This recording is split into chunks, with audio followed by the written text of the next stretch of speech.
Venga, vamos hoy con la clase 1.3, las distintas partes de WordPress del curso de introducción a WordPress de nivel básico aquí en wpdesde0.com. Como te decía, vamos a ver las diferentes partes que forman WordPress. Si no lo sabes, te cuento. WordPress está formado por un sistema de archivos y por una base de datos. El sistema de archivos está compuesto por ficheros de PHP, HTML, imágenes, ficheros de log donde van a quedar registros de la actividad de nuestra página web, ficheros de configuración donde podemos cambiar ciertas cosas de la configuración de, en este caso, WordPress. Y bueno, al final todo está estructurado en un sistema de carpetas y subcarpetas que ya trae WordPress definido y es como trabaja internamente.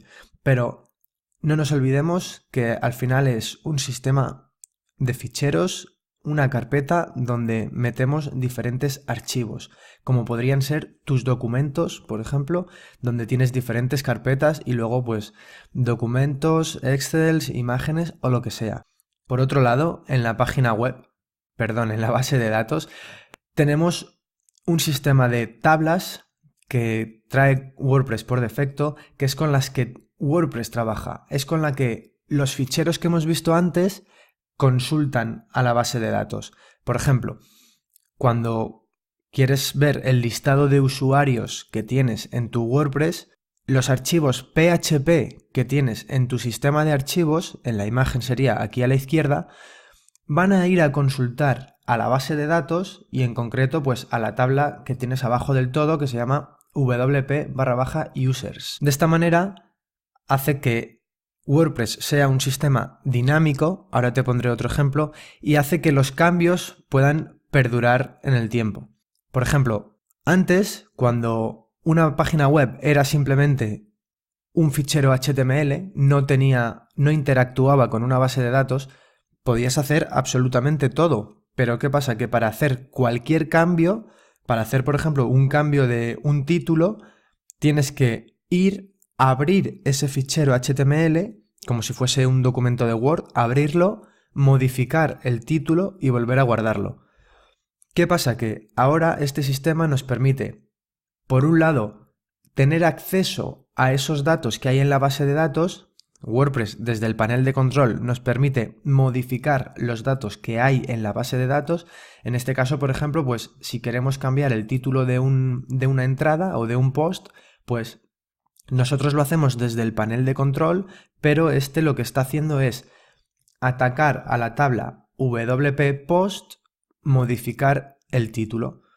De este modo, cuando una persona navegue y llegue a ese post, a esa entrada del blog, va a ver el título que tú has modificado desde el panel de control, pero lo has modificado en la base de datos, no lo has modificado en un fichero HTML. De esta manera, lo que tenemos es, a la izquierda, un sistema de archivos que cumple una cierta lógica y a la derecha, una base de datos donde se va a guardar todo el contenido de WordPress. Como puedes ver, las imágenes, por ejemplo, o los logs, ciertas cosas que son archivos, se guardan en el sistema de archivos. Aunque, bueno, una imagen también se podría guardar en la base de datos. Y a la derecha, pues, esta base de datos de la que hablamos. Ya veremos más adelante los tipos de bases de datos que puede haber y demás. De momento solo quiero que te quedes con este concepto. WordPress se divide en dos partes: sistema de archivos y sistema de base de datos. Ahora que sabemos que está dividido en ficheros y datos de una base de datos, tendremos que ver qué vamos a necesitar para que esto funcione, porque simplemente si tú copias los archivos de WordPress en una carpeta de tus documentos, esto no sirve, esto no funciona. Lo que necesitamos es un servidor un servidor web, un servidor de ficheros, que lo que va a hacer es permitir a ti mismo o a otra persona acceder a esos ficheros PHP, HTML, etc. desde un navegador. Y por otro lado, necesitamos un servidor de base de datos que lo que va a hacer es permitir a este sistema de ficheros, a las páginas PHP que hablábamos antes, va a permitir atacar, va a permitir consultar o va a permitir leer de la base de datos. De este modo, una vez que tenemos un servidor web y un servidor de base de datos, ya podemos hacer que funcione WordPress.